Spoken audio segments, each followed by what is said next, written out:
Good evening, everyone, and welcome to the fifth race of the SSRi Simsport Racing International GT4 Season 3. Welcome to Snetterton, Norfolk, and the fifth round of the season from one of the UK's most well-known circuits. Much like Silverstone, the 4.779 kilometre Snetterton 300 layout sees drivers use tracks formerly runways for the RAF airfield base used in the Second World War. The technical infield layout, nicknamed the 300 layout, first saw action in 2011, and it's played host to British GT, touring cars and 24-hour Citroën 2CV racing throughout its history.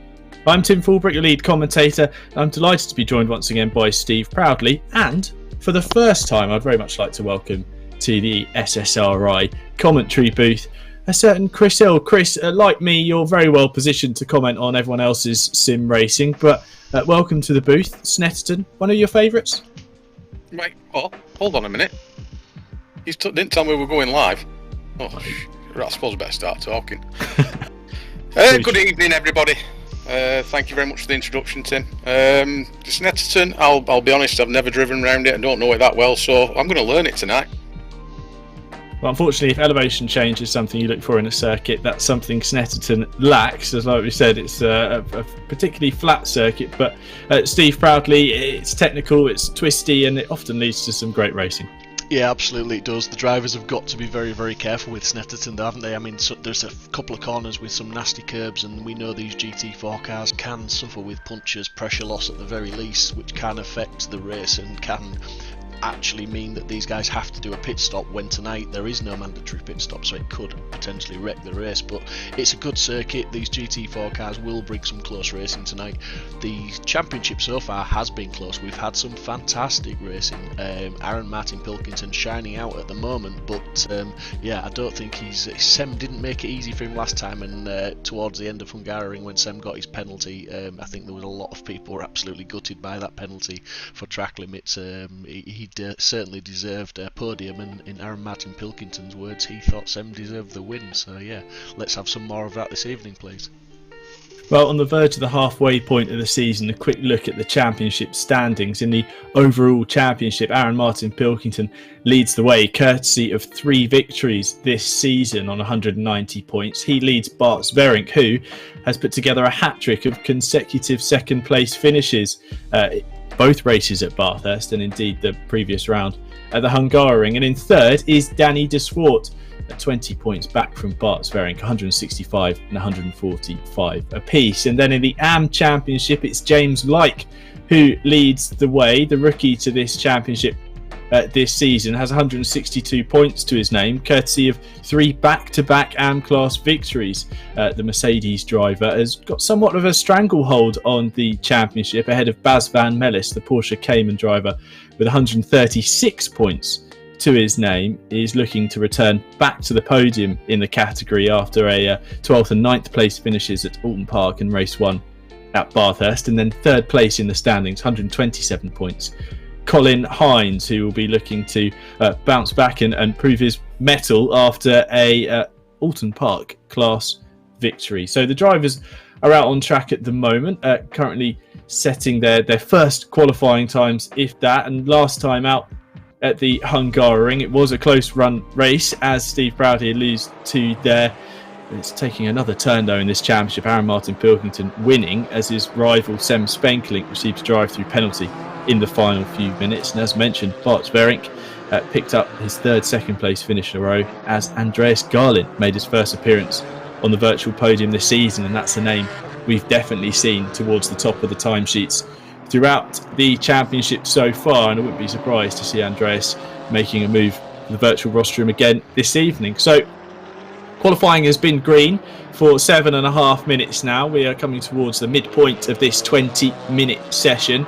Aaron Martin Pilkington just setting the fastest lap on his previous tour of the Snetterton circuit. He currently leads the way from Peter Vernier, Jordi Bakker 3rd, with Danny de Swart and Sem Spenkelink rounding out your top 5, as Xander Vale in P6 currently in pit lane, and shortly will be heading out in an attempt to better his time. On screen at the moment, Dimitri Schenk, currently 2nd fastest of our AM drivers. If you look on the left-hand side of your screen, in the timing tower, this brand spanking new timing tower, I must say, the numbers which are in a very bright red or white indicates which category they're in. White shows the overall championship, and those in red are in the AM category. But of course, they can still get involved and in the fighting. You can see themselves finish on the overall podium, but of course they are fighting for their own individual championship. Now, Chris, qualifying, it is important in this championship. You do want to obviously get as high up the grid as you can in these races, but from your experience, so much happens even in the opening lap that sometimes it doesn't mean everything. Absolutely, and that's where I got the middle nickname. I tend to capitalise myself on people going off left, right and centre and jump up a few places, which I'm sure will happen in this race on such a short, small circuit. Qualifying 20 minutes. There is time to have a couple of stabs at it, isn't there? What was your strategy for qualifying? Did you like to just head out and keep lapping and hoping that the time comes and maybe you find something out there as fuel wears off, or did you like to split it in half, maybe split it into 2 or 3 runs? What was your general approach to these 20-minute sessions? I've never been very good at qualifying. I'm not a fast driver, as everybody will attest to. And certainly when you've been commentated on the GT3s, I'm always at the back. So depending on how well I've done in practice and how confident I feel, sometimes I go out and just fill the car up with the race setup rather than a qualifying setup, and just plod around and try and get a good lap that way. But where I have felt confident, I have done a short fuel load, done 3 or 4 laps, come back to the pits and tried again. But sometimes it's very difficult to get space on the circuit in between other cars. Picking that spot is crucial to some qualifying sessions. Absolutely, with 26 drivers out on track this evening at Snetterton, space is certainly at a premium. Good evening as well to everyone who's watching along. Mark Noiselings has joined the chat, as well as Dave Jr. Thank you very much for dropping by. Let us know who you think is going to take victory in the race this evening. Let us know your thoughts on any instance and action taking place out there on track, and it'd be great to have you guys involved with the racing action here in this GT4 event from Snetterton. So as the clock ticks over, we are into the second half of the qualifying session. Aaron Martin Pilkington currently holds pole position by a very slender 0.08 of a second over Danny de Swart in the number 57 Mercedes. Then, the top 3 separated by just over a tenth is Bart Sverink in 3rd place.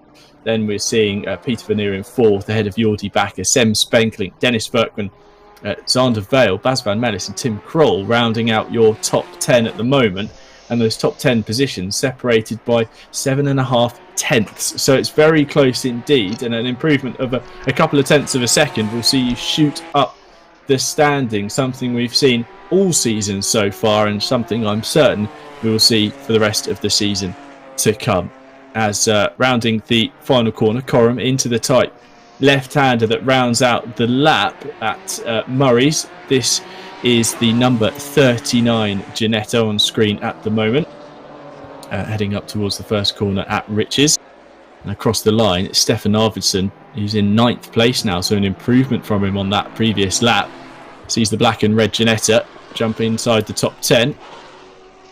So here we have the Audi of Frank Hopp, the number 570. Inside the top 15 at the moment, but looking to find time. As we can see on the left-hand side of the screen, he is about half a second up on his best lap, and if he can keep it together and set this time, he could find himself jumping in towards the fight for the top 10 positions. Let's see as he rounds the long right-hander at Coram and into Murray. So difficult to get the car stopped and turned left, clatters the curb on the inside and uses all of the available curb and a matting on the outside of the final corner, and a run up to the line, foot flat to the floor. You get the feeling he's lost further time, and he does improve on that lap, but unfortunately it's not enough to see him improve his position. He's still 14th, 1.122 seconds off the fastest time so far this session. And it's here on screen at the moment, Denise Pope, who is just pulling off to the side of the track, P20 at the moment, seemingly looking for more in the remaining 7 minutes of this session. Aaron Martin Pilkington flying through the chicane there at Brundle and Nelson and in towards the bomb hole, the flat out right hander. Use the camber to throw yourself through. And his fastest time, 1:56.2. Judging by the delta, he's very close to improving that. In fact, he's matching his best time as he comes into the final corner at Murray. Says he's found time, yes, 0.03 of a second. It's just hovering on the margin of 0.04 of a second, and in fact improving as he keeps the power flat to the line. Sorry, this is Bart Sverink, actually, the number 12. I didn't want to disturb you. You were going so well. Yeah, I thought, that's a great rhythm I'm in right there. Shame that I can't get the cars right. That's what 1 week away does for you. Anyway, Bart Sverink doesn't improve, but is now improving as he heads into the first sector on his lap. Now, the BMW, Chris, is this a car you've driven? What do you think? It seems to be pretty handy in the hands of Aaron Martin Pilkington and Bart Sverink. It seems to have the pace over his competitors. You're asking the wrong person. I've never driven a GT4. Really? I did not know that, not at all. No, I do apologise. Never pick up any casual races or fun racing the GT4s, or just a bit too scared? A bit too scared. I don't like the competition. I'd rather be at the back. Which is probably perfect for me thinking about it now. Just reacting to people in the chat. My teammate Joris says Sem Spenkel will win. I've got to say hello to Bassie's mum. She's on the chat saying that she likes the new layout. Quite a few people. Definitely, Aaron as well, dropping in the chat, Mr. Jedi in the commentary booth. So high praise indeed to already have the nickname being wielded. Very nice. It's good to have you here, Chris, and maybe, hopefully, after seeing the action tonight, you might go and try a GT4 car. I don't know. I personally am a big advocate for these cars, this category. It's a lot of fun. I might give it a whirl. Well, we'll try. Might as well be bad in this category as well as the other one. Well, we'll see. Hopefully, the 26 drivers out on track might convince you to go and give it a whirl. A driver certainly giving it a whirl at the moment is that's Bas van Mellis, but he's being rather distracted off course there as he comes into Nelson as the Mercedes in front skips across the grass, and all the time that Van Mellis had gained on that lap has gone disappearing away in the blink of an eye. 4 minutes and 20 seconds still on the clock as he comes in to the final corner at Murray's. He's got plenty of time still to set a lap, so hopefully he can find time. Currently in P11, an improvement of a couple of tenths will see him jump up to P9 ahead of Stefan Arvidsson, who's currently the fastest AM category driver in P9 with a 1 minute 56.805. There's a bit of a leap forward though. Aaron Martin Pilkington still tops the standing for the 1:56.1, and as Bas van Mellis runs slightly wide there on the exit of Riches, he might not only have lost himself time, but he could have invalidated the lap as he heads into the hairpin, the Montreal hairpin, being chased hard by one of these the BMWs that we have on our grid. As Van Mellis heads into the fast left-hander at Palmer. On board with Pilkington, who's looking just to maybe have someone in his sights to chase and maybe use the slipstream to find time. In fact, it looks like Aaron has decided to back off on the run between Palmer and the tight left-hand hairpin at Agostini, potentially just to find himself some more space to play with and some clear air to hopefully improve his pole position time even further and set himself a harder target to beat for Danny Desfort, who's currently in P2 with a 1:56.292. A very, very slender gap of just less than a tenth, 96 thousandths of a second between the top two, heading into the final 3 minutes of the session. It's Bart Sverink, Peter Vernier, Jordi Bakker, Sem Spenkelink, Dennis Berkman, Zander Vale, Stefan Arvidsson and Tim Krul, your top 10. With the drivers improving, Jordi Bakker looks like he's found time on this lap as well as Dennis Berkman. But there's this man on screen, Bas van Mellis, who's certainly giving it everything in an attempt to improve his time, but unfortunately it looks like on that lap as well he's a second down, so plenty of time still to be found, but it looks like Baz could be struggling just to replicate his previous best lap of 1:56.928. So on screen at the moment, this is Jordi Bakker in the 99 Aston Martin, the gold and blue liveried Vantage, heading down towards the tight left-handed hairpin at Agostini. Chris, are you making a note of the corner names? Yes, you've got Agostini. Correct. Murray's. Correct. Which one is Murray's? It's the last corner. Very good. You're a hard man, Tim. You're a hard man. Just seeing if he's noting them down. I'm just kidding. Anyway, on screen at the moment, this is the number 12 of Bart Sverink, and he's finding time and finding plenty of it. He's over a tenth up on his fastest lap. In fact, just losing a little bit of time on the exit of Agostini and through the left-hander at Hamilton, and in towards the best corner name on the circuit, Oggies, through the right-hander at turn 6. This leads you up to the turn 7, Williams, and onto the back straight, the Bentley straight. foot flat to the floor as soon as possible through the long right-hander. Bart Sverring now 2/10 up on his time.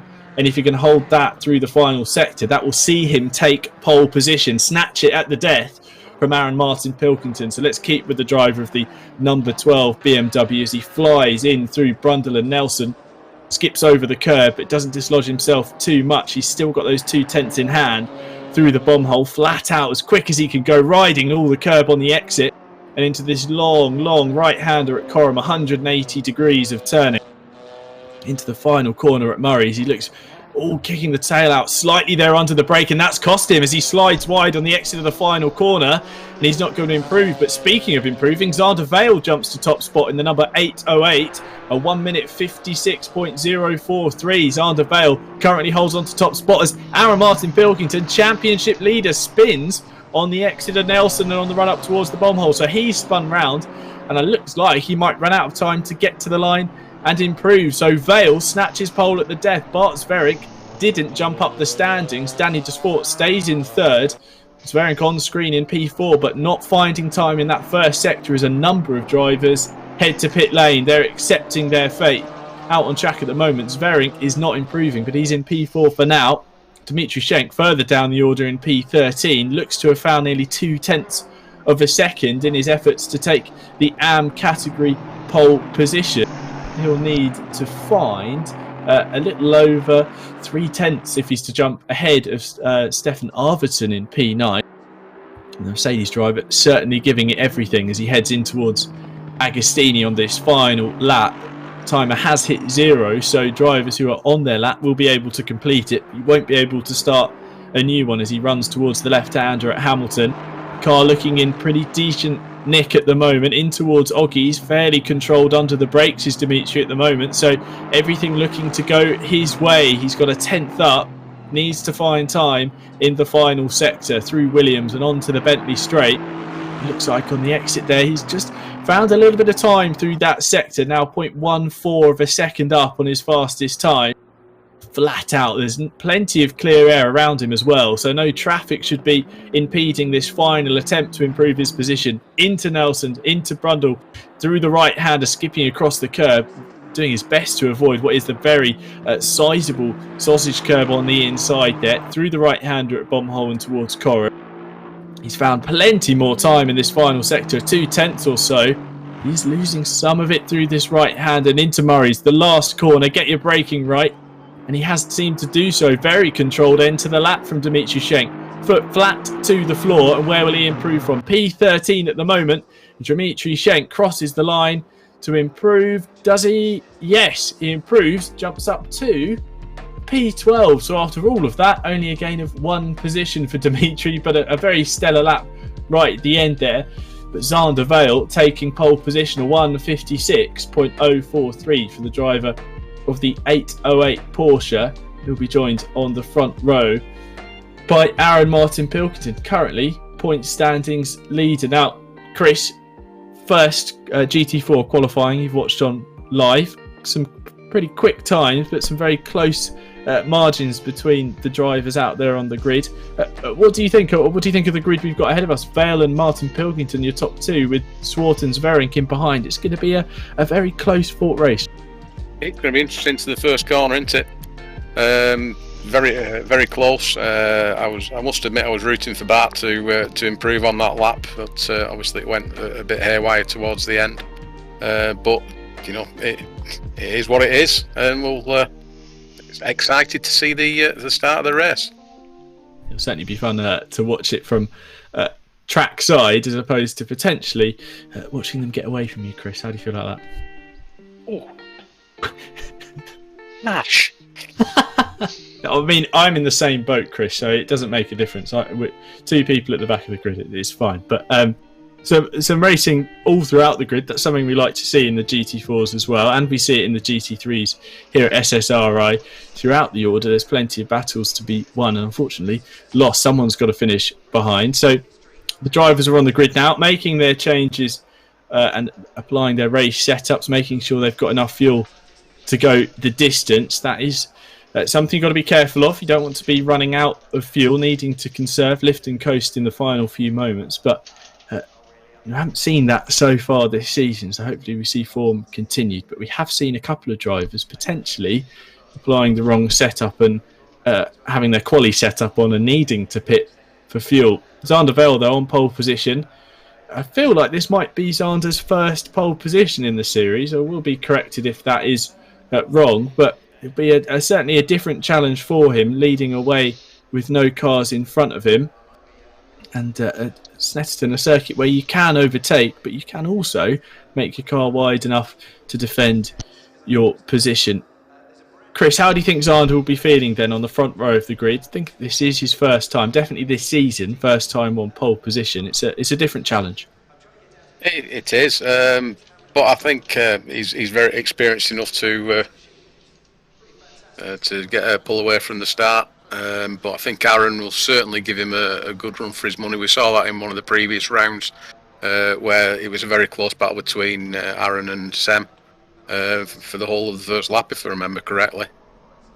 So I think he may have his work cut out to defend that position. Especially from championship leader Aaron Martin Pilkington. And I suppose throw this into the mix. If you are Aaron, Chris, I mean, he's leading the championship. Points to his name is points towards potentially picking up the title in his first season here with the GT4s at SSRi. What would you do in Aaron's shoes? Are you looking to try and take the lead straight away and hopefully run away into the distance, or are you playing a bit more of a conservative game? I think you've got to play the conservative game, haven't you? But Aaron will probably prove us wrong with that and go on the hunt straight away. Again, you're asking the wrong person. I've never been in that position. That's three of us. Yeah, that's three of us. We've got a commentary box full of people who aren't often challenging for championship. What is it? You can't race commentate? Do you know what? That is my Twitter bio. So, yeah, no, good stuff. So it's Xander Vale leading around on this formation lap. I need to make sure he keeps the pack nice together and keeps everything in check as he attempts to warm his front tyres. It will be definitely running through his mind that he hasn't got anyone to follow on this lap, and he will be leading the grid across the line to take the green flag. Now Martin Pilkington will certainly have his crosshairs set on the number 808 Porsche. Let's give you a quick run down the order. So it is Vale and Martin Pilkington on the front row, then it's Danny de Zvoort and Bart Zverink P3 and P4. The third row consists of Veneer and Jordi Bakker in the number 99 Aston Martin. Then it's Sem Spenkelink in P7 alongside Dennis Berkman. Then we've got Stefan Arvidsson, who's our leading AM-class driver in P9, ahead of Tim Krul's number 90 McLaren, who rounds out your top 10. It's Bas van Mellis and Dimitri Schenk, who shared the 6th row ahead of Mike Abrin-Hoser and Arjen Lermans in 13th and 14th. Then we have Frank Hopp's Audi, the number 570, rounding out your top 15 alongside Patrick Tractor's number 313 McLaren. Then it's Danny Herkstra and James Like, who, as we say, has won 3 races in the AM class so far this season, ahead of Jan-Paul Eikelenboom and Nicholas Malott, rounding out your top 20 with Cameron Fife, Denise Pope and Gamicia Catalud in 23rd position.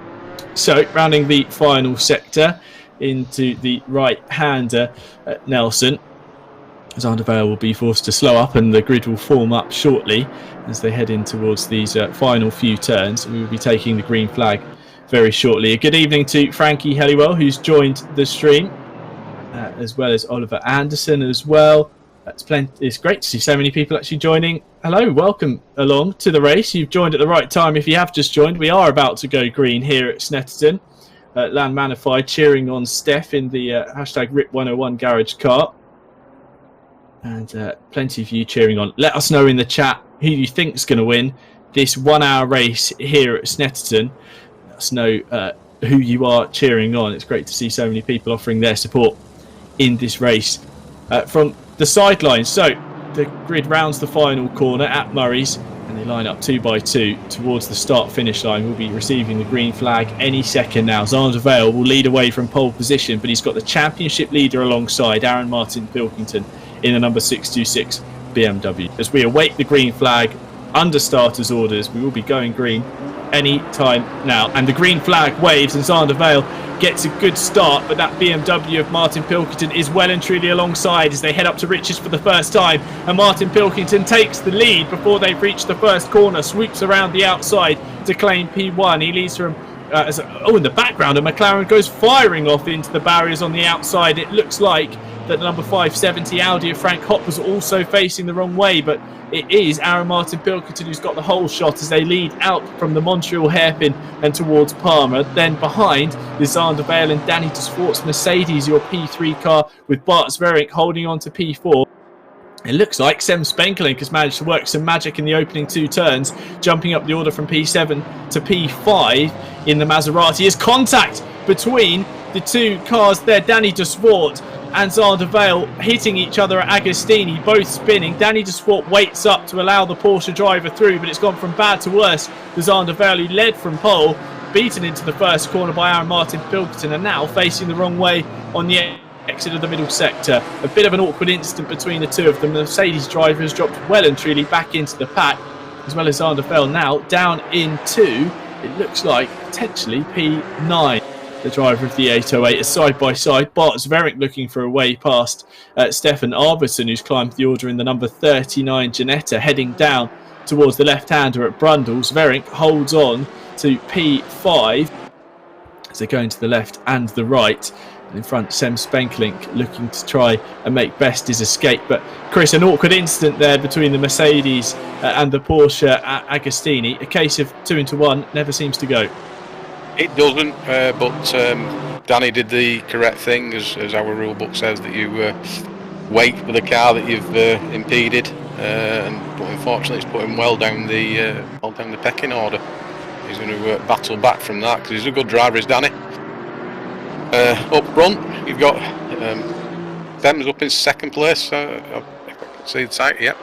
Yeah, second now. With Bart right up his backside. Absolutely, Spenkelink climbing up the order on this first lap, now into P2 as behind.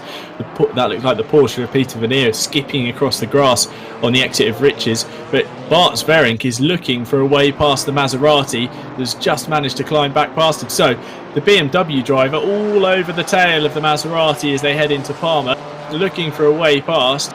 It looks like Spenkelink's just managed to get the exit from the left-hander, and on the run down to Agostini, which is a good overtaking opportunity, Spenkelink holds on to P2.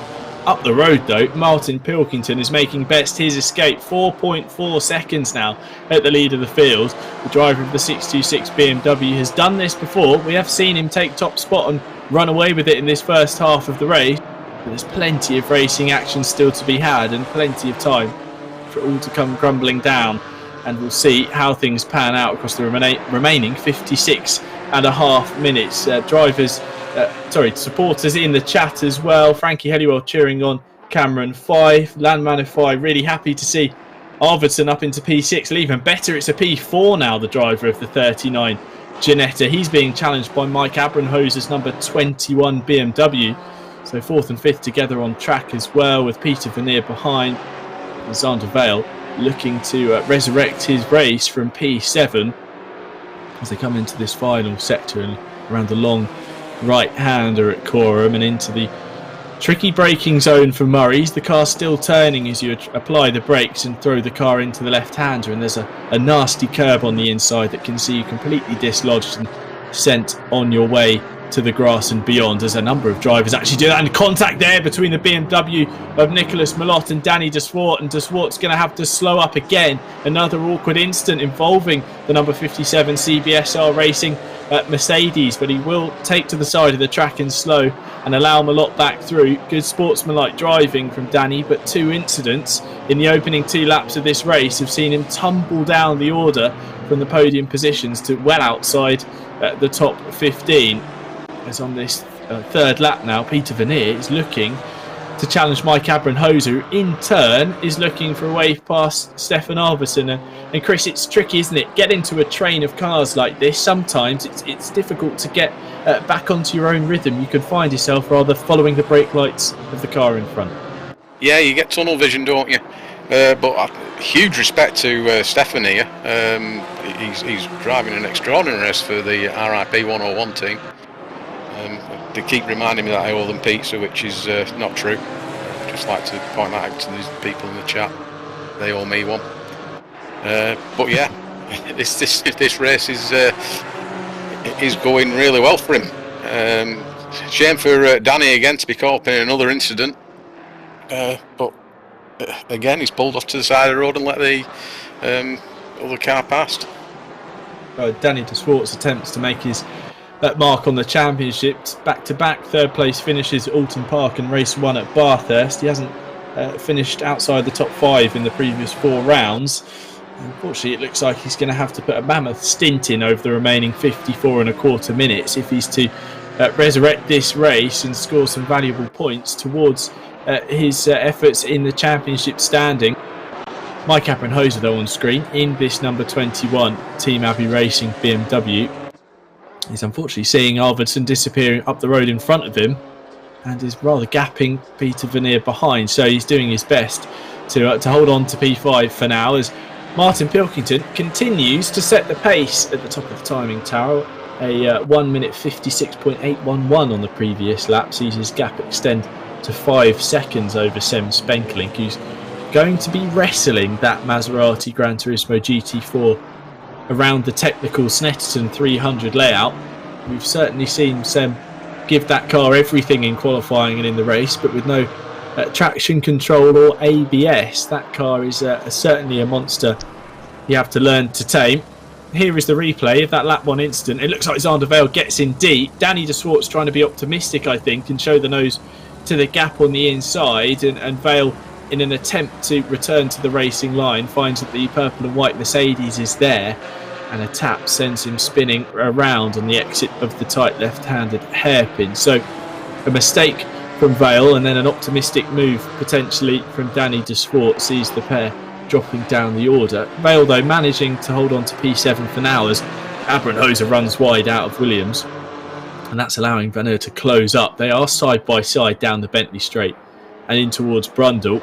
And on the inside, Vernier's got the high line, you might think, the high ground, and into the left-hander. He's got his way past the BMW. So Porsche, BMW, Porsche is your positions 5, 6 and 7. Appenhoser will be hoping to fight back as opposed to continue dropping back. He's got Vale behind and Bas van Mellis, so 2 more Porsche Caymans are lining up to make a move. As this man on screen, Aaron Martin Pilkington, is pulling away at the front of the order on that previous lap as well, setting a faster time than Sem Spenkelink. He's managed to gain we're looking at nearly 2 seconds on the last 2 laps. 5.7 is now the gap at the front of the field. And Chris, it's difficult, isn't it? You know, in this position, Martin Pilkington's pulling the gap, he's giving it everything, but there's no one really around him to base his position on. He's got to keep his focus. One mistake, we'll see that lead evaporate. Yeah, absolutely it will. I'd actually forgot Aaron was in the race because we're focusing on the people behind. There's such close racing. I've got a feeling that Pete Vernier is now going to. Vanya is going to slowly come up to Stefan and take that position away from him. But fingers crossed, Stefan can battle on and keep him behind. Absolutely, Mark Neuteling's saying Pilkey is in a hurry. It absolutely looks like he is, as he's extended the gap even further. 6.2 seconds now is his lead.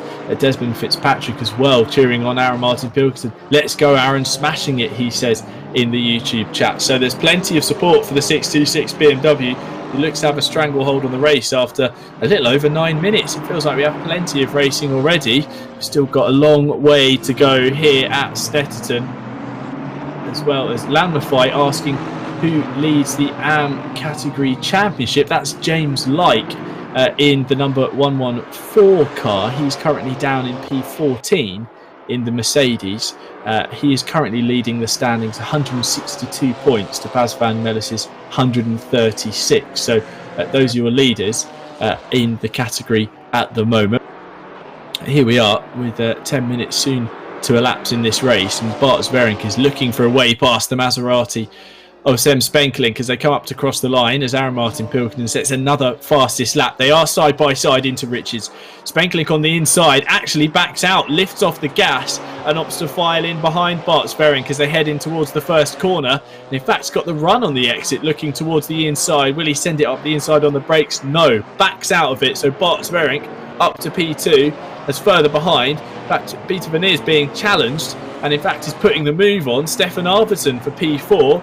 That could open the door for Mike Abrenhosen. No, Arvidsson able to just slot in behind the Porsche number 34 and hold on to P5 for now. But I wonder if a mistake potentially led to Vanya closing up on Arvidsson. It looked like Arvidsson was fairly comfortable in P4 with a gap of a couple of seconds or so, but that seems to have all gone. So I wonder whether the driver who's owed a couple of pepperonis by Chris Hill is suffered a mistake somewhat on that previous lap. He slips back into P5, 3/10 over Abrenhosen, and Sander Vale in P7, who runs slightly wide there at Oggies. So towards the end of 5 laps, it's Martin Pilkington who still leads the way, and his gap is going out ever more so, 7.4 seconds at the last timing split, and it looks like it could increase as well, 7.9 now. So he's continuing to find time over the chasing pack, but now there's a BMW in second place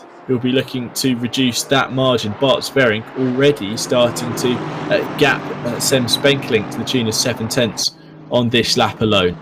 As we drop further down the order, Daniel Herkstra in the number 66 Aston Martin going side by side with the recovering Danny de Swart as they go into Brundle and Nelson. Herkstra is going to hold the inside line and keep the position, but in doing so has lost time to Tim Krul's McLaren.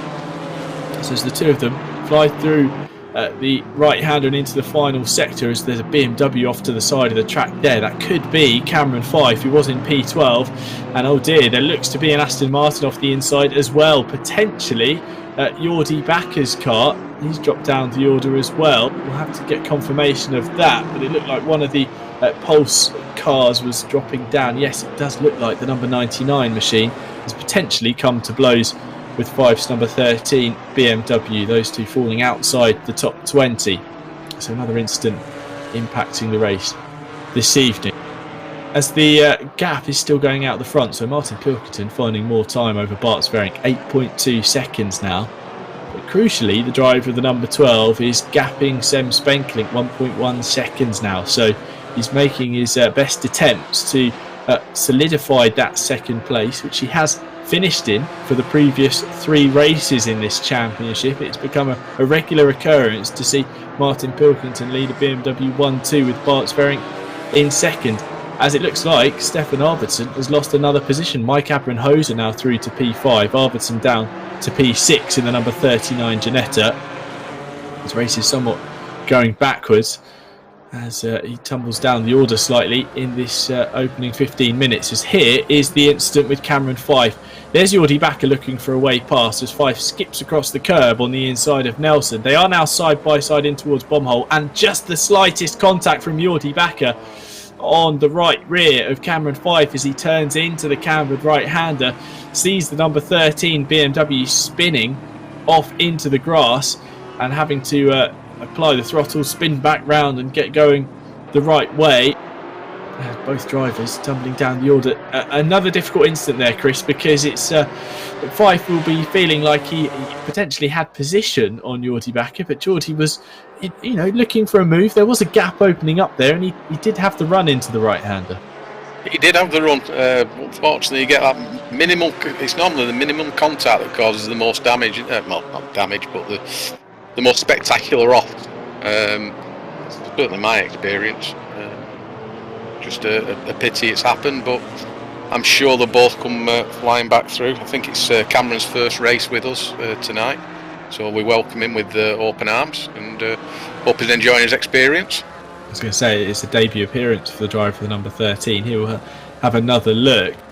It looks like they go a slide from Fyfe. This is the moment where Bakker looks to the inside, and then as Fyfe turns in, there is an Aston Martin there, but maybe potentially not far enough alongside. Bakker immediately pulls off to the inside of the track and slows up in an attempt to hand back the position to Fyfe, but unfortunately the damage was done. Both drivers tumbling down the order, and Arvidsson looks to again have lost out. Zander Vale's now through to P6, so as much as Lan Mafai is cheering him on in the chat, come on Steph, pin it, #RIP101, unfortunately it looks like your driver, the number 39, is somewhat going backwards in this opening 15 minutes, now down to P7. Crucially though, he still leads the way in the AM class category, but he's being chased now by Bas van Mellis, who is his competitor in that championship, with Arjen Loermans now in P9 in the number 46 BMW, also of the AM category. So the top 3 in class are all together on track in 7th, 8th and 9th positions, albeit Loermans actually 2.5 seconds back from Arvidsson and Van Mellis. Here's Denise Pope, who has stepped up to the overall championship this season. She put in some stellar races in the most previous season when she was taking part in the AM category. Certainly found form and consistency towards the end of the championship and in the closing stages with the number 79 Wild Things Janetta. She was the runner-up in the championship, in fact, and back-to-back P7s to round out the season. Certainly proved that she had found form. At the moment, though, battling for P13 with Jan Paul Eikelenboom and James Lyke. So a battle in the midfield certainly raging on. There's potentially a mistake from Bart Zverink on a couple of laps ago, or indeed time found by Sem Spenkling. They're now together on track still. And the gap of over a second that Zverink had managed to find has now somewhat been impacted by Spenkling. At the top of the standing still, Martin Pilkington leads the way, nearly 11 seconds over the rest of the field as we head into the first 15 minutes of this 1 hour race have been completed. Danny de Swart's Mercedes looking to climb back up the order. The number 57 car is a spin in front, lucky to avoid a spinning Tim Krul there. The number 90 McLaren 570S facing the wrong way on the exit of Agostini. The Lork driving machine recovering. Doesn't look like he's lost too many positions, in fact potentially only losing out to Danny de Swart in that battle. A strange incident there, looks like Krul just had a spin on the exit. No contact seemingly involved with the Mercedes driver as he ride on board with Denise Pope weaving from right to left in an effort to make a move on James Lyke's 114 Mercedes as they head through Brundle into Nelson. And that kind of miscommunication between the pair of them has really allowed Eikelenboom to close up in the number 31, the black and yellow Mercedes behind. So it's now 3 drivers battling for P12 as they head into this final 2 corners here at Snetterton and into the left-hander. Further up the field, Arvidsson looking for a way past Vale, trying to find the position on track. He looked to dive to the inside and cut back in line. Runs slightly wide on the exit of Riches, again shows the nose of that number 39 Janetta to the inside, is in front. Vale goes deep at the Montreal hairpin, runs wide, loses the position to Arvidsson, and so nearly Bas van Mellis is there to take the best opportunity from the situation. So he's not able though to make the move. Arvidsson holds on to his position as Vale drops back to P7. So a change of position there. Van Mellis so close to making the move on the Porsche in front as Arvidsson back up to P6. So this battle looks to continue and probably will do so for the rest of the race. Now Chris, GT4 action, is it tickling your fancy yet? Because like you say, yet to have a go in one of these cars. No, not yet. Not yet? No. Let's see what happens halfway through the race. I'll ask you again in 11 minutes time. We'll see where we're at. Denise Pope still in 13th, battling away, looking for a way past James Lyke, who is our leader in the AM category championship. As further back, Danny de Swart looks to make another move. He's side by side with De Visser, a fellow Mercedes, as they head into Williams, and contact behind. Dimitri Schenk and De Visser making contact there through turn 7. That's left Jarno stranded on the inside. The MRW Motorsports car now recovering back to the track surface, getting going once again, but another incident between 2 drivers. It's a shame to see, but it looks like De Visser's managed to recover. It's Bas van Mellis now really has the crosshair set on Arvidsson and is looking to make a move shortly. His Porsche Cayman is tucked up in the slipstream. Previous laps around, Vale a 158.9, Arvidsson 159.1, but of course we did see that slight battle at the Montreal hairpin, as it looks like Van Mellis a 158.9 as well. So Vale and Mellis are close as they really close up, and contact there. Bas van Mellis tapping the rear of Arvidsson, spinning at the Montreal hairpin, with the trio really bunched up on the run in to the tight turn 2, and it looks like the slightest of nudges has seen the Ginetta spun round at the hairpin. So Van Mellis now leaps up to 7th place, in the number 11 car, which is the lead of the AM category race. In P7 now, with Arjen Lermans, number 46 BMW, just out of shot there. P2 in class, 7th and 8th though on the road overall. This battle though continues to rage on. Sverink has been unable to dispatch Sem Spenkelink, who's still tucked in the slipstream of the number 12 BMW. This chrome blue Maserati is certainly looks to have the pace to keep up with his BMW competitors, albeit Aaron Martin Pilkington continues to escape up the road. 11.8 seconds now the gap as we near the halfway point of the race, as Spenkelink gets all kinds of sideways on the exit of Nelson. Really pulled out, sorry to interrupt. Aaron's not really pulled out much more time than I would have expected. So I'm wondering if these two with the battling are actually pulling up to Aaron, or if he's just relaxed a bit. Was a spin. Sem Spenkelink on the exit of Murray's gets the throttle applied and spins off to the inside, losing crucial time. He manages to keep the foot planted and return to the racing surface, but it looks like he's lot out to Peter Vanier and Mike Abrenhoser in all that. So after trying to make a move on Bart Sverink, he's now tumbled down to P5. As we get a replay of the incident involving Stefan Arvidsson. So in front, the purple Porsche Zandvoort de Velde, then Stefan Arvidsson black and red Ginetta, and the multicoloured Porsche Cayman of Bas van Mellis. It looks like Arvidsson gets caught out by the line in the braking of Zandvoort de Velde. Looks to adjust his line, but then runs in slightly deep, and in the check-up mid-corner, it looks like Van Mellis makes the slightest of contact with the rear of the Ginetta, sending him spinning to the inside. Again, the slightest of touches seems to have quite a dramatic response in this case, as this battle now for the final step of the podium. Peter Vanier going slightly wide on the exit of Agostini. That's allowing Mike Abrenhoser up the inside. So the BMW number 21 takes the final step on the virtual rostrum provisionally, heading into the right-hander at Oggies.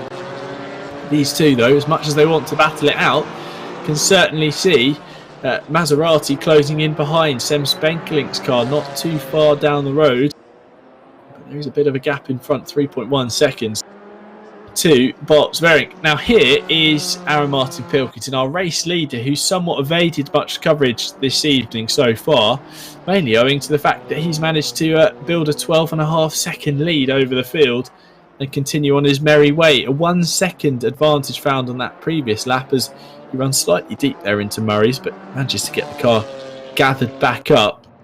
The number 626 currently leads a BMW 1-2-3 in this race as he crosses the line, and a 1 minute 57.7 certainly isn't his fastest, but it's not being matched by many of his competitors at the moment. Only Peter Vanier and Mike Abrenhoser are able to set comparative lap time, as Ricard Gomicia Calatude in the number 1 Alpine, currently in 11th place, looks to close up on the McLaren of Patrick Tractor in the 313 car. And Ricard actually scored an AM category podium in the first round at Bathurst, so he's certainly got pace to prove in the class. Peter Vanier is looking for a way past, and these two could battle it out all they want. I mean, well, saying that, Sem Spenkelink looks to have made another mistake, dropping back 1.7 seconds. So the driver of the number 2 Maserati is struggling at the moment, as the number 21 BMW and 34 Porsche look to have it out for this final step on the podium as they head into Hamilton and towards Oggies. Vanier running slightly wide over the grass, managing to gather the car up into the tricky right-hander. Then they'll go through Williams and onto the Bentley straight. And hopefully Vanier will be tucked into the slipstream, hoping to gain time on the run down this long stretch towards Brundle and Nelson. And he is. You can barely see the Porsche Cayman behind the BMW M4 there, as they head into the left-hander and apply the brakes harder through the right. It looks like Vanya's managed to gain back time on his BMW rival, but unable to make a move so far as they head into the final couple of corners. Actually, he's looking to the inside. Vanya on the inside of Abramhoser into Coram. He's got the shortest route around the 180-degree right-hander, and by the time they make it to Murray's in the braking zone, he's got through. So the Porsche back up to third place. The final step on the virtual rostrum is currently in Peter Vanier's hands after he's snatched it away from Mike Abramhoser. But already the BMW driver looking to fight back on the run-up towards Riches. But as they fly into the right-handed turn 1, Vanya's Porsche manages to keep ahead. And we see some differences between the performances in these cars. We see how they can, some of them are better in the twisty, some of them are able to put the power down nicely, and some of them just have unmatchable legs on the straights. And those BMWs have been a car this season that have been very quick in a straight line.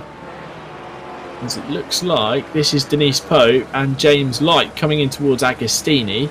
Denise Pope looks to the inside, but it was a long way back actually, and it looks to have just distracted Light, who runs deep into the left-handed hairpin. And Denise Pope is able to take the position there and fly away up the inside in towards Hamilton's. Great move from Pope, as Light's mistake he will certainly be ruining, as he's now dropped back down to P13, which is P5, still holds on to P5 in YAM category on the road this evening. The championship leader, though, will be hoping to pick up a fair few more points in his attempts to hold on to the lead of the championship. Dave Jr., Martin has checked out for sure. It would look that way with now 12.1 seconds at the top of the order.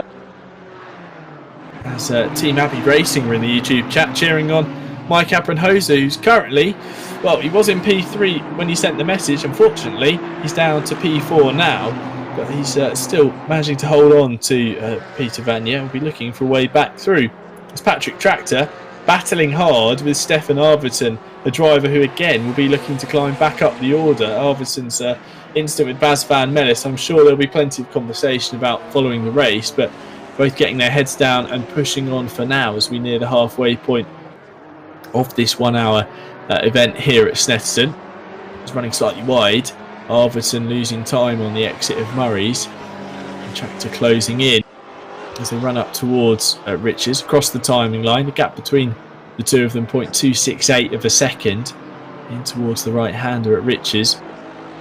Tractor closing up definitely in the slipstream with that Ginetta, which the G55 doesn't seem to have much grunt when it comes to the straight flat-out sections, but once it gets to the more technical parts of the track, I'm sure Arvidsson will be able to find time over his McLaren competitor. And indeed there on the run through the Montreal hairpin and on the exit, it looks like Arvidsson has just managed to pull a car's length or two over the number 313 as they run through Palmer and down towards the hairpin at Agostini. That gap will come back down on the slightly fast section there, the straight towards the left-handed hairpin, but then through the corner Tractor loses out, and indeed on the entry it looked like he was struggling to get the car stopped under the braking.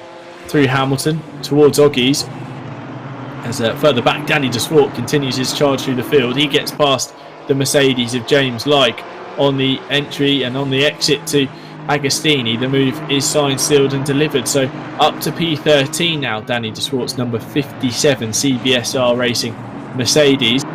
Now next in his sights is the Alpine, Denise Pope actually ahead, the number 79 Ginetta, just skipping through the camera shot there, 2.1 seconds to find as the Mercedes driver looks to kick on. Here we go, riding on board with Denise Pope and looking back over the rear wing.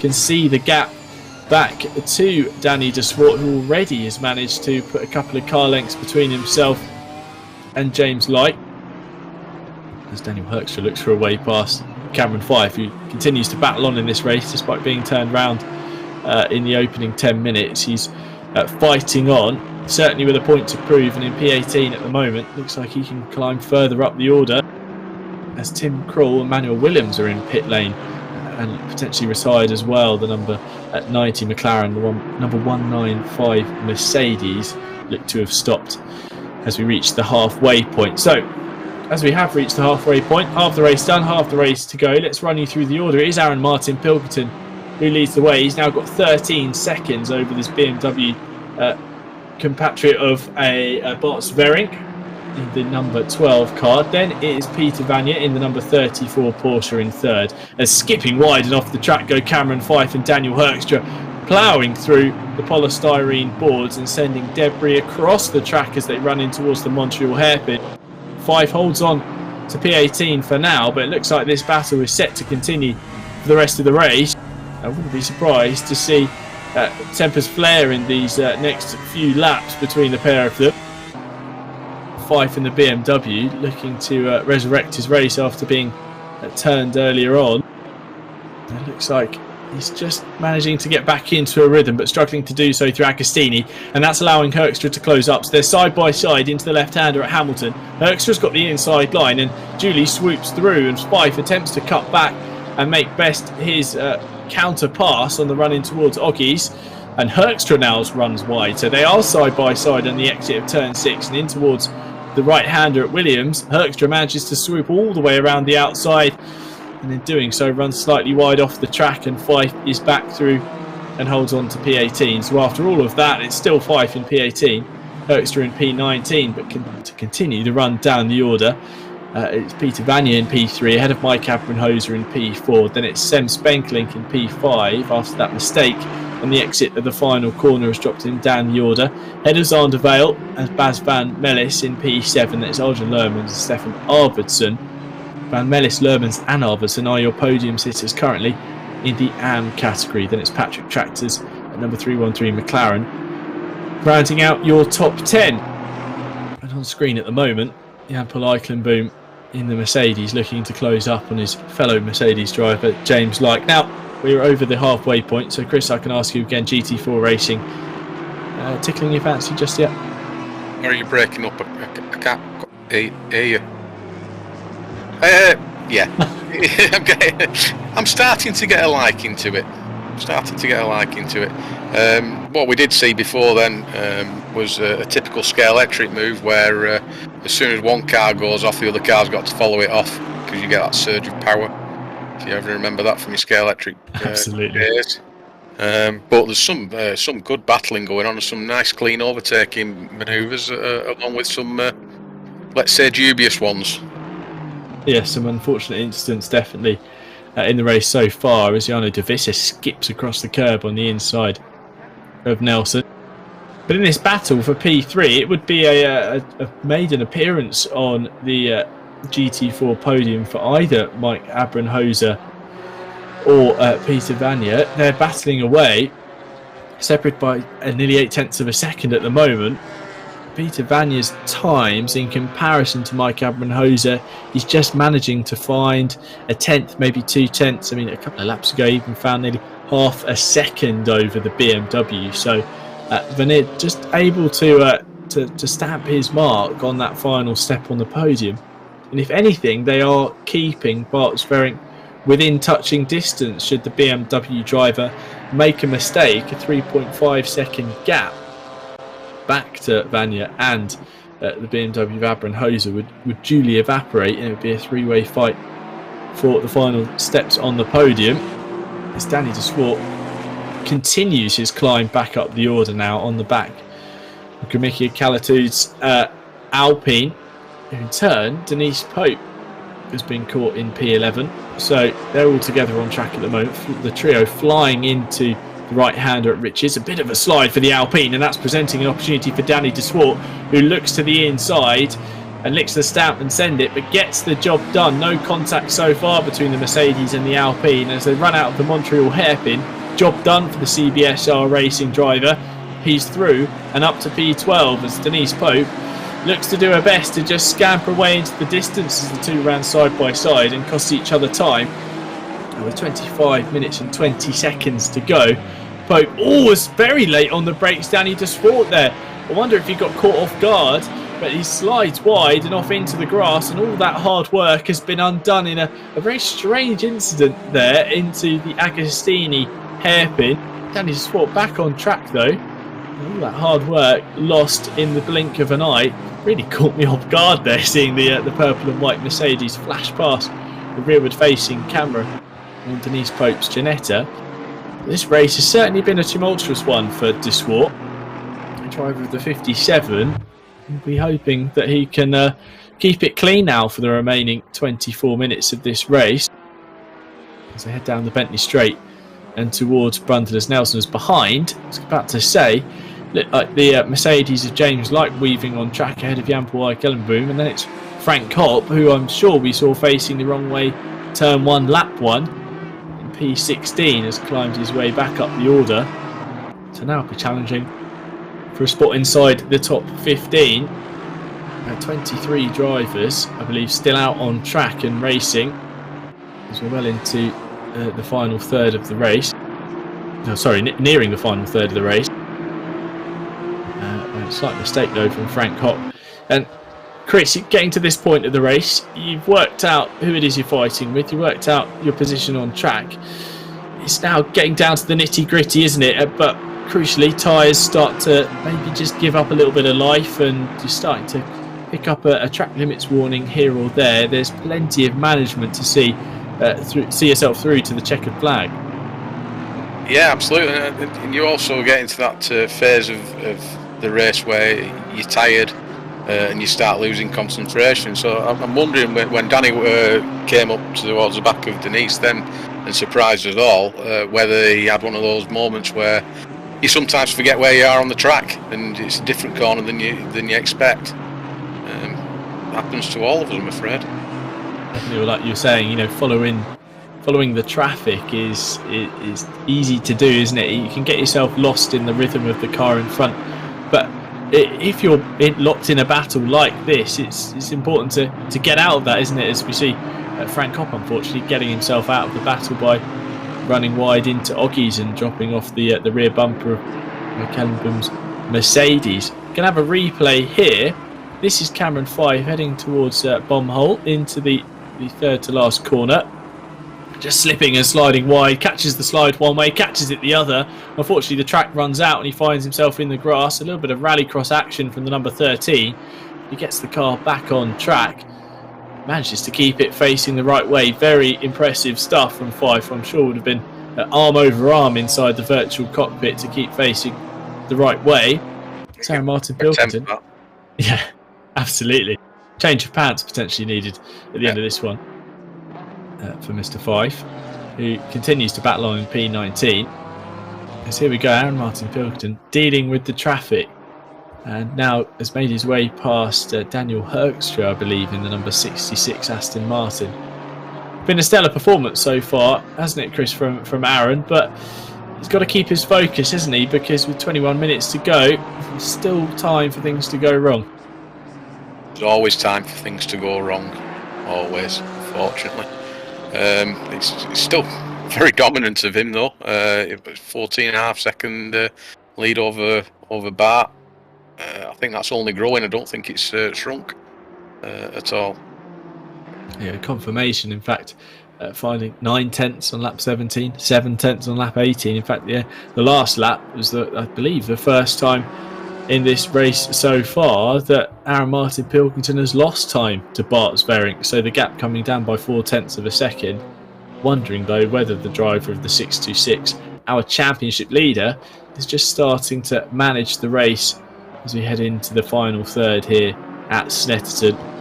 BMW looks in fine form and in a very good position, a good operating window at the moment. Looks in complete control.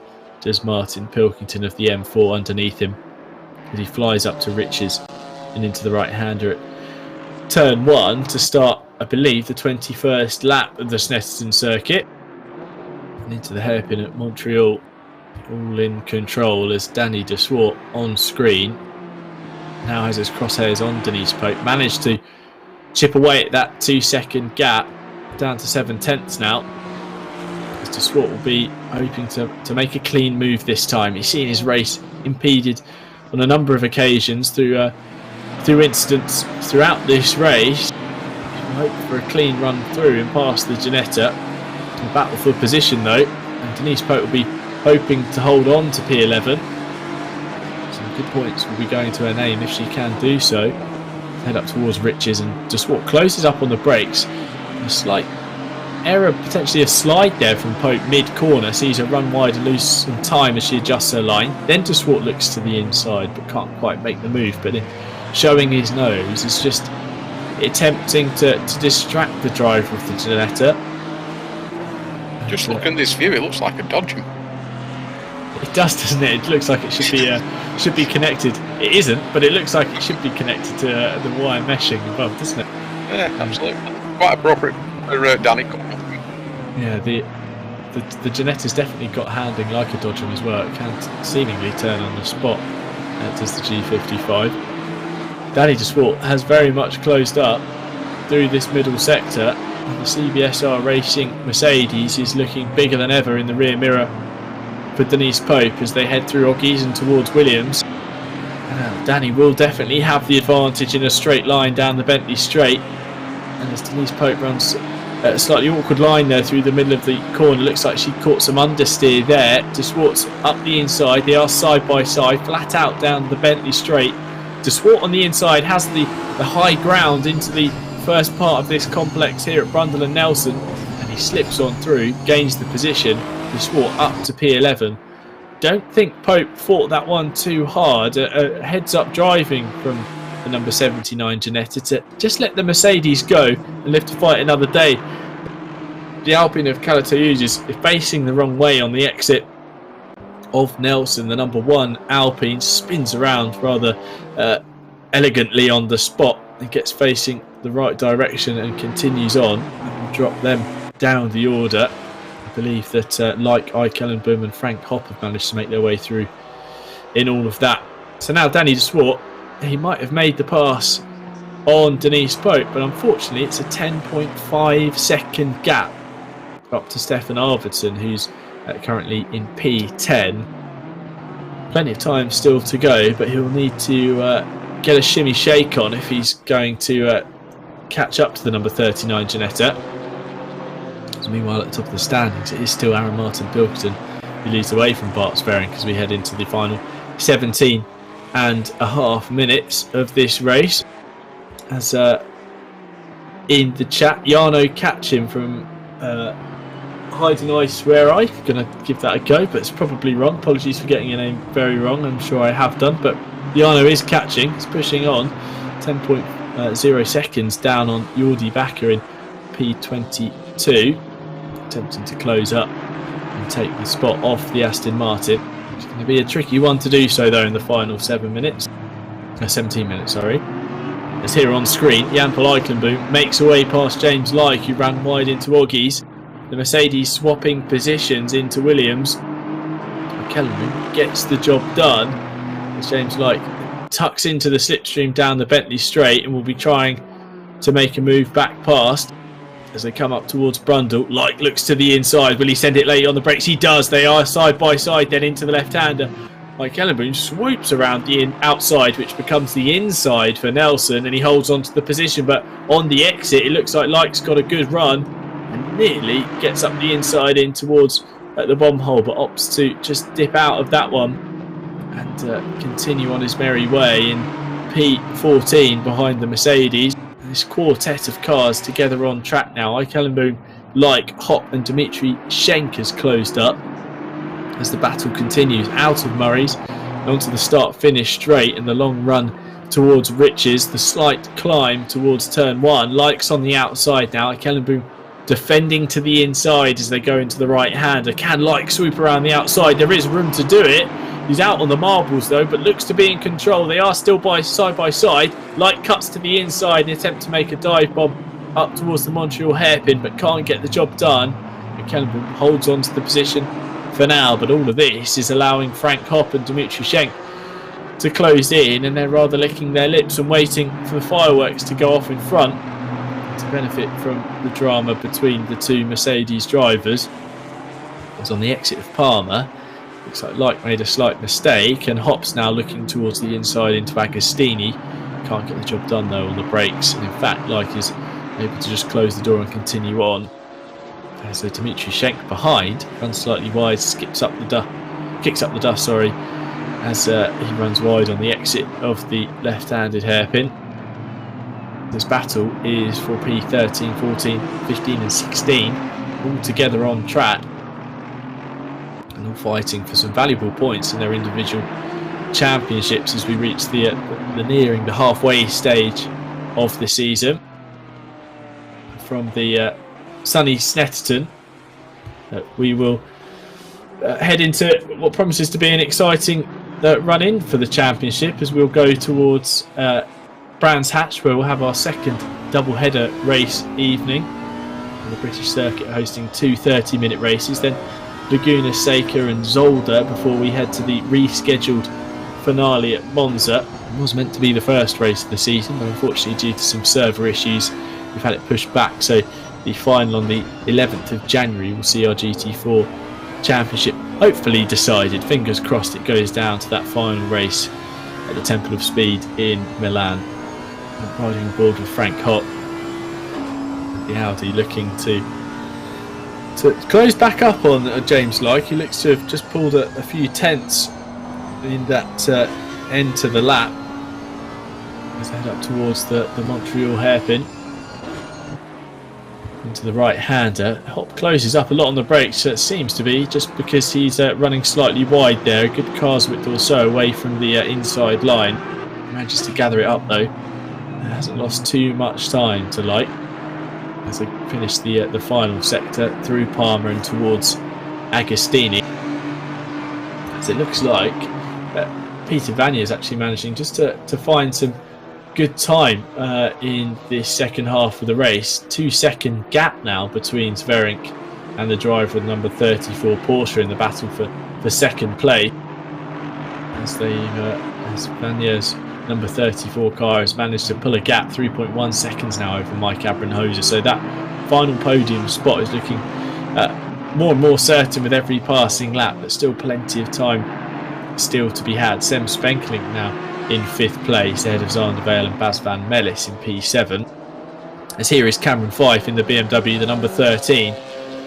His first race in this championship, and in front of him he's finding a car that looks very similar to him. It's Nicholas Malot's number 22 BMW. They're battling out on track for P18 as they head down towards Brundle and Nelson through the left-hander, which is somewhat of the braking zone for the 90-degree right. And now into this final sector, long right-hander skip through the camber of the bomb hole and towards Coram.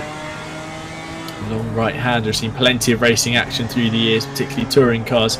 Battles between the likes of Jason Plato and Matt Neal as they fly through and in towards Murray's, and getting out of shape in front is Nicholas Malot, who gathers it up on the exit, but that is not without allowing Cameron Fyfe to the left-hand side of it as they run side by side. Aerial camera showing them as they cross the line.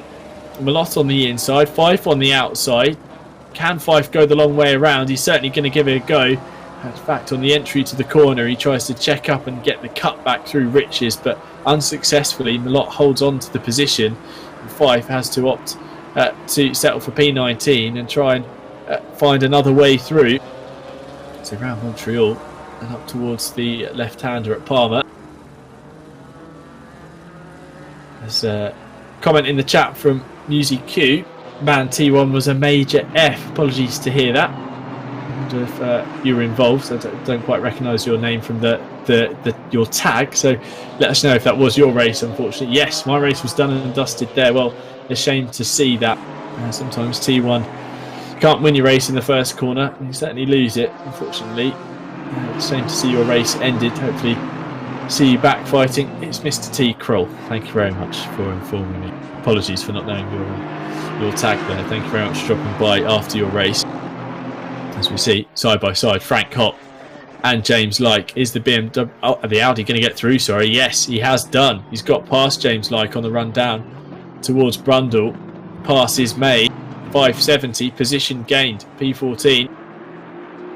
And now Dmitry Schenk will be looking to pounce on the opportunity, and potentially Like, who's disheartened from the pass. Schenk now gaining time all over the back of his fellow Mercedes driver. Stubborn Hour Racing number 8 machine unable to size up a pass in the preceding two corners. With 10 minutes to go, this race is nearing its close.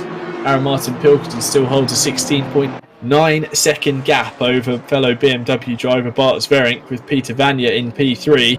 But further down the order, this battle is well and truly alive with Hot Like Schenk, and now the Alpine of Kalataoud has caught back up. So 14th, 15th, 16th and 17th all together on the road, all in the camera shot on your screen. So fighting away and continuing to battle on Cameron Fife and Nicholas Malott as they head in towards the Montreal hairpin. Get the feeling that Fife's got the pace. He just needs to make this move and make it stick in the final 10 minutes of the race, and P18 will be his at the checkered flag. As they round Palmer, Fife will be lining up to make a move, I'm sure of it. As Dimitri Schenk is having to attack and defend at the same time. Now, Chris, it's difficult enough lapping quickly. Well, here we go. That is the attempted move from Cameron Fife. Lick the stamp and send it up the inside into Agostini. But unfortunately, it's all become undone on the exit of the corner as he went in a bit too deep. Malott skips back through, holds on to P18, but Fife certainly attempting to make the move. But as I was about to say, Chris, it's difficult enough keeping the pace across the hour, but trying to attack or potentially defend at the same time, plenty to deal with in this final 10 minutes. Yeah, 10 minutes is where you start getting very nervous. As we see a move with... I can't pronounce his name, sorry. The Alpine. Yeah, we'll go with the Alpine, overtake Dimitri there, and gain another place. Apologies for that. But yeah, this is where your race starts either building or unwinding. Again, as time goes by, you're getting more and more weary. You're thinking, I need to make the move now to capitalise, and sometimes they come off and sometimes they don't. As we see, Cameron Fife is definitely trying his best to make the pass. On the splitter cam here, tucked in the slipstream of the number 22 BMW in front, who goes to the inside. So Malott on the inside. Fife again is going to try the long way around at Riches. They are side by side. Again, Fife tries to just cut back and get the run in towards Montreal, potentially trying to catch a slide on the marbles and the dirty line on the outside of the circuit there, able to gather it back up. But feel like that's not his best chance to make a spot. He'd probably be better just running in behind Malott through there and trying to set the move up into Montreal as opposed to running alongside and impeding his line. But there's a reason why I'm in the virtual commentary box and not out there on track as they head in towards Agostini, where he tried to make the move on the previous lap but just running in too deep, saw Malott pass back on the inside and hold on to P18, but these two BMWs are certainly scrapping it out hard for P18 in the standings as they come in towards Oggies, and the right-hander leads into Williams. Easy to just dip a wheel in the grass, as we saw from Malott there, as the Alpine of Kalataoud is looking to make a way past James Lyke. Dives to the inside, but without the slipstream, unable to continue that momentum past the 114. As side by side in towards Brundle. Fife cuts to the inside but can't get the job done. Malott swoops around the outside to hold on to P18, but Fife is really giving it everything to make this move and make it stick in the final 6.25 minutes here at Snetterton. There's battles all over the track. This is a fight for P18 in set. Picture in picture, you can see the fight for P15, so it seems like in this midfield there's plenty of battles still to be won or lost. Fife now tucked into the slipstream on the exit of Murray's will be looking to make the move as again the Alpine of Kalataoud to the inside of James Lyke's Mercedes, but can't get the job done. This is the fight for P5 in the AM category, as again Fife tries around the outside. He's going to opt to file back in line and try and get the run through the exit of Riches.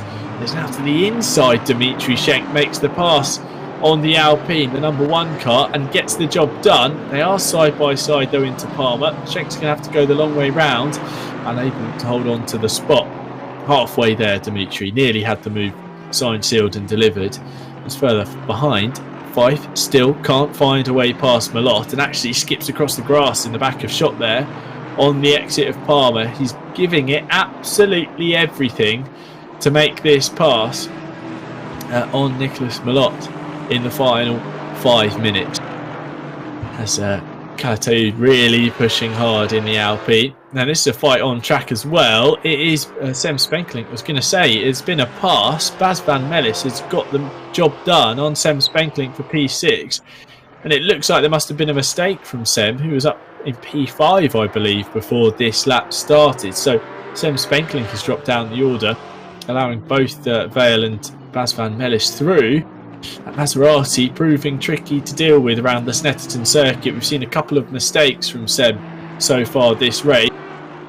Now he's going to have to find his way back past Van Melis if he is to take P6.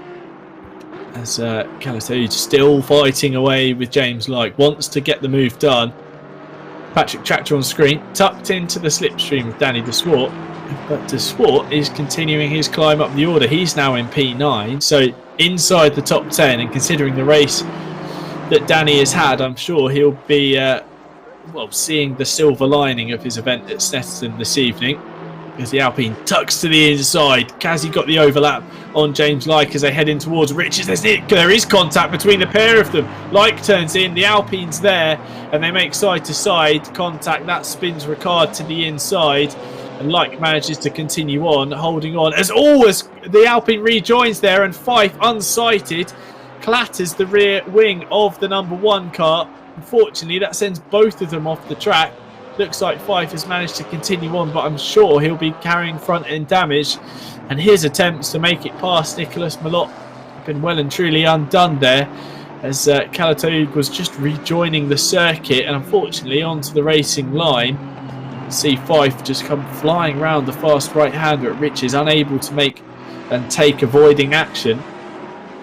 Shame to see 2 races really damaged heavily in the final 3 minutes of the race here at Snetterton, as Dimitri Schenk is looking to the outside of James Lyke but can't get the move done, and start to wonder with Fife whether the yellow flags on screen, whether a warning would have just maybe seen him take a slightly more hesitant approach to T1, but a sideways Alpine or a car making its move to rejoin onto the track surface, certainly difficult to spot when you're busy enough as it is trying to throw the car through the first corner, especially if you're Cameron Fife and you're looking to find a way past Malott. You're giving it absolutely everything in this final few laps. On screen though, we've got this battle between Lyke and Schenk for what is P15 on the road, P5 in the AM category, but in set, picture in picture, that is our race leader, Aaron Martin Pilkington, who spent much of the race, if not the entirety of his race, on his own. The only cars he's seen has been traffic that he's been putting a lap on. In fact, he's managed to get all the way up to the top 20, I believe.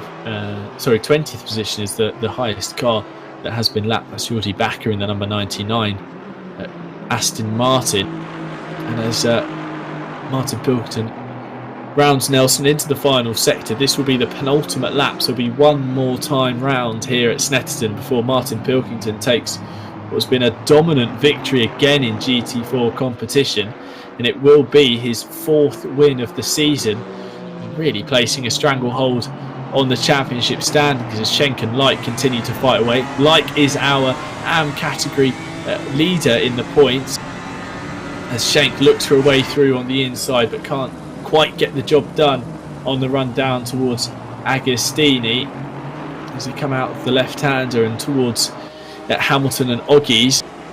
And Lyke is certainly giving it absolutely everything to hold on to the P15 spot into this tricky technical section. The 2 right-handers at Oggie and Williams have 2 very different profiles. It's easy just to run out and across the grass, not much curb or matting or any sort of asphalt to allow you to utilise track limits. And as we see there, Schenk just getting a slide on through the right-hander and onto the back straight, the Bentley straight. But in picture though, well, Chris, he's been the man of the proceedings this evening, hasn't he, Aaron Martin Pilkington? It's been a really dominant performance. He's got half a lap to go. Get the feeling that he'll be smiling away inside the virtual cockpit. Well, he asked me at the start of the race what he would do. He's run away with it, really, hasn't he? He's not been challenged at all. Not even into the first corner, really. My memory doesn't go that far back, unfortunately, so I'm just guessing there. But it's a dominant victory, a 16-second lead and as you say, he's lapped up to 20th place, I believe. So fantastic race. Exactly, it's been his race from the drop of the green flag. Aaron Martin Pilkington now only 2 more corners to go, and he will be picking up his 4th win of the season. It's been a stellar performance from the rookie to this championship, but certainly a driver who's known for his speed and his ruthless driving out there on track. But once again, he has seen any challenge off, and if any challenge at all. He made his way past Sander Vale at turn 1, and the competition hasn't seen him since. Aaron Martin Pilkington collects the checkered flag at Snetterton to win round 5 of the SSRi GT4 Season 3. He leads Bart Zverink across the line, who was chased hard actually by Peter Vanya in the closing moments. A gap between the pair of them, 1.4 seconds. Mike Abramhoser here in the number 21 BMW will cross the line to take a stellar 4th place ahead of Sander Vale, who was our pole sitter, who unfortunately dropped back in the early laps but fights through to P5. Then it's Bas van Mellis, who will cross the line in P6 on the road, but he will take an AM category win here at the Snetterton circuit, adding that to his podiums in the class at Alton Park and at Bathurst Race 1. He crosses the line 9.4 seconds behind Sander Vale.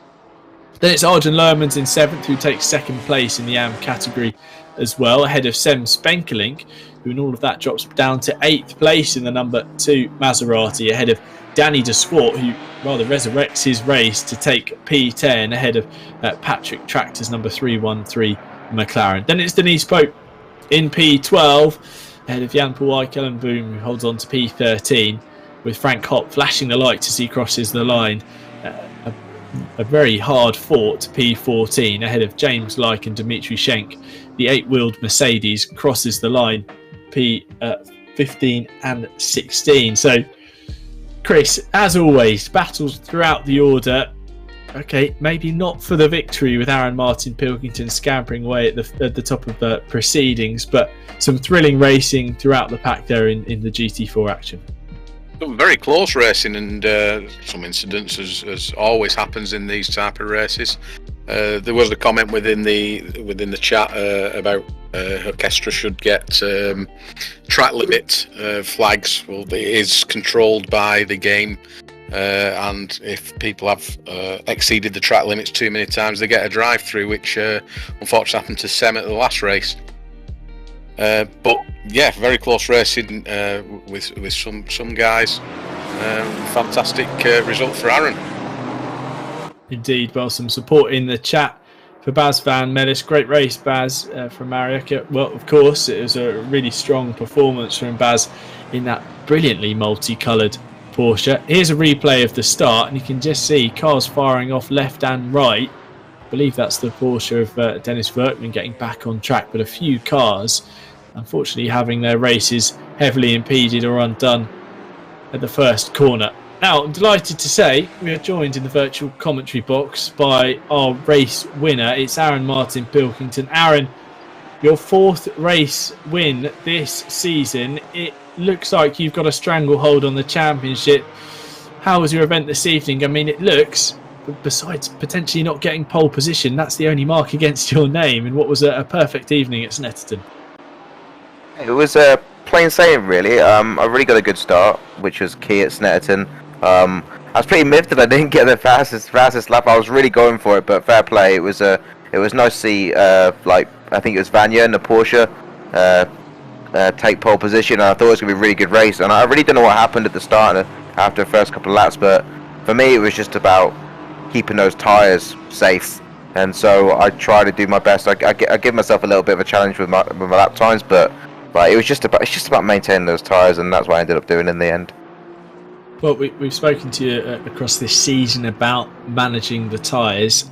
Where does Snetterton rank then as a circuit in terms of managing the rubber across the race? There's a few curbs here that you use, a few that you avoid as well, but nonetheless a technical and some tricky corners. The penultimate turn at Coram, a very fast right hand, 180 degrees. It must leave the front left crying out for a break on the end of the lap. You're absolutely right there, Tim. Really, most of the corners that populate this track have a deadly curb, and yeah, the optimum line is to straddle over those curbs and to maximise the lines and maximise the corner exits, but you really just don't want to do that.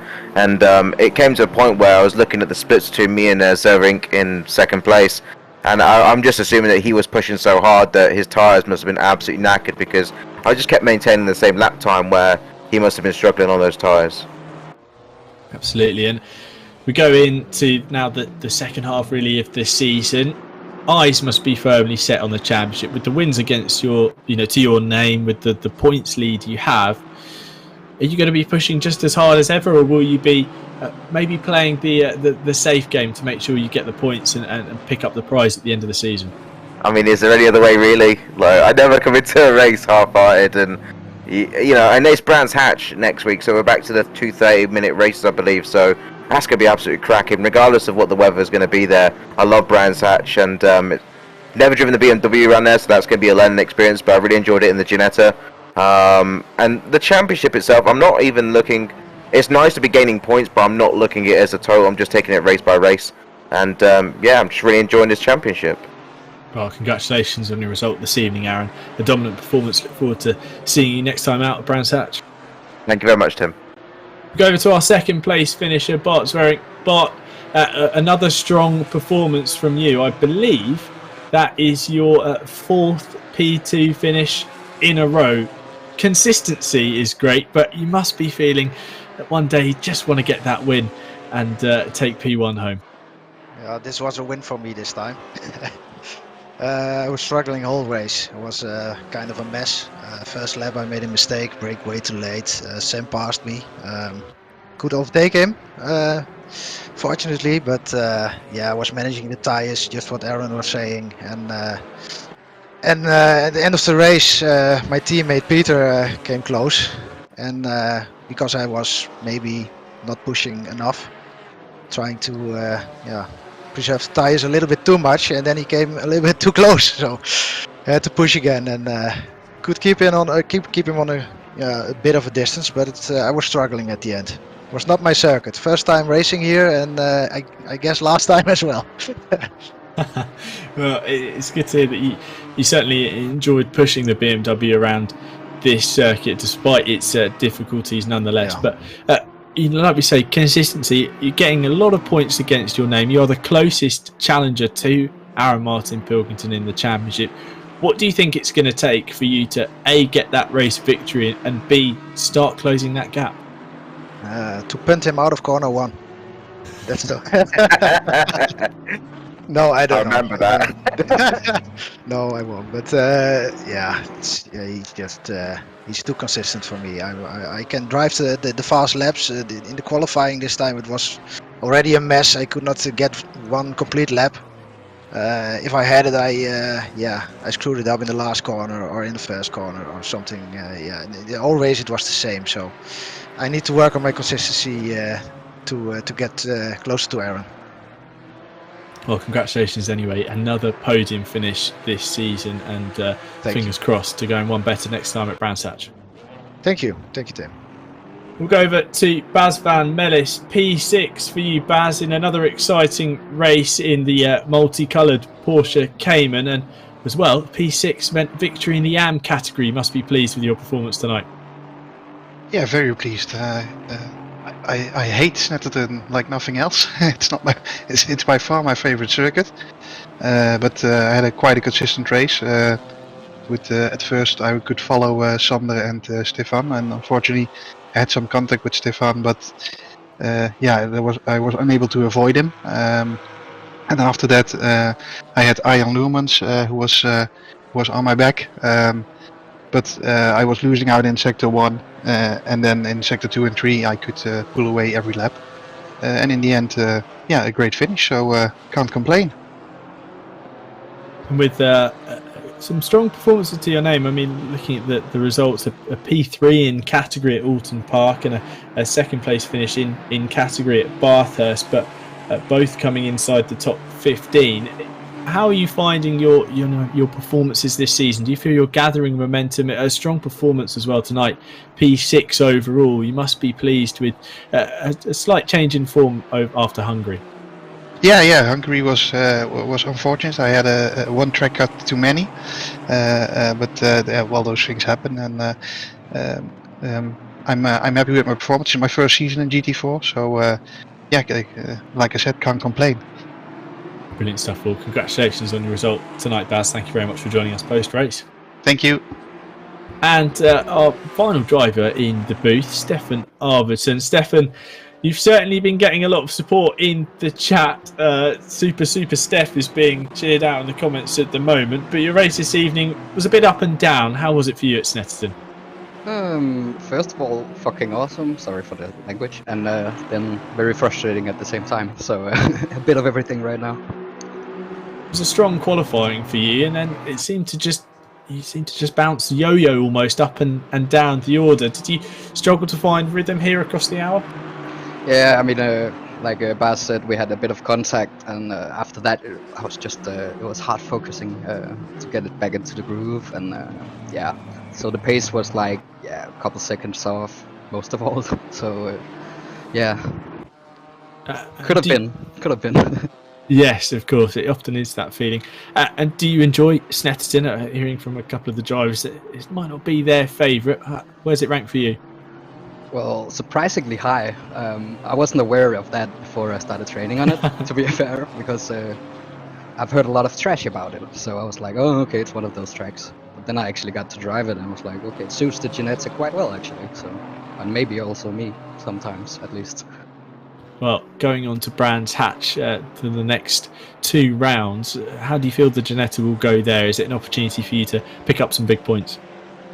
Well, like this time of year, it might be rain, so it could be fun to slide around in the Ginetta a bit.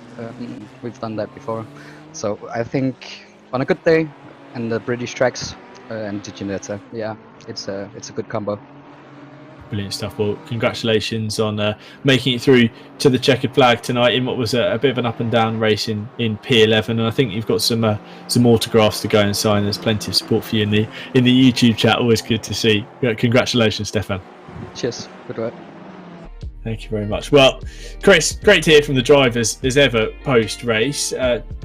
You get some great comments from the guys that they are struggling here. Maybe they've pushed too hard. Maybe there was an incident that decided their race. But it's great to see that Aaron Martin Pilkington, even though he's got quite a grip on the championship, is going to give it absolutely everything, 100% or nothing, in the final few rounds. It's going to be exciting to watch, isn't it? I'll stay tuned. Don't think I'll be joining you again after all the pressure you put me under. But you've been a fantastic super sub, Chris. Thank you very much. We very much enjoyed having you on board, Chris. But yeah, it's some thrilling racing, I suppose. For the final time of asking, are you going to give the GT4s a go? Not this season. I'm not committing to anything. No, I just mean in your spare time, give it a go. You seem pretty, downright not to even give a BMW or something a little 12 round Brands Hatch or Donington Park. I'll give it a go. I'll give it a try somewhere. The report on my desk on Thursday morning, please. Thank you very much. One 4-letter word. Brilliant stuff. Anyway, thank you very much. Yeah, Chris, thank you very much for joining us. It's been a pleasure to have you on board, and I hope you enjoyed watching the racing. Thank you very much as well to Steve Browdy for pushing through a bout of illness to bring us the cameras here for this round 5 of Season 3 GT4 action here at Snetterton. It's been a rather dominant performance from Aaron Martin Pilkington in the 626 BMW. His stranglehold on the championship will rage on to Brands Hatch, and with a driver in such fine form, willing to give it absolutely everything for the rest of the season, it's going to be a case of who can catch him. We look forward to seeing you next time. Until then, thank you very much for joining us, and good night.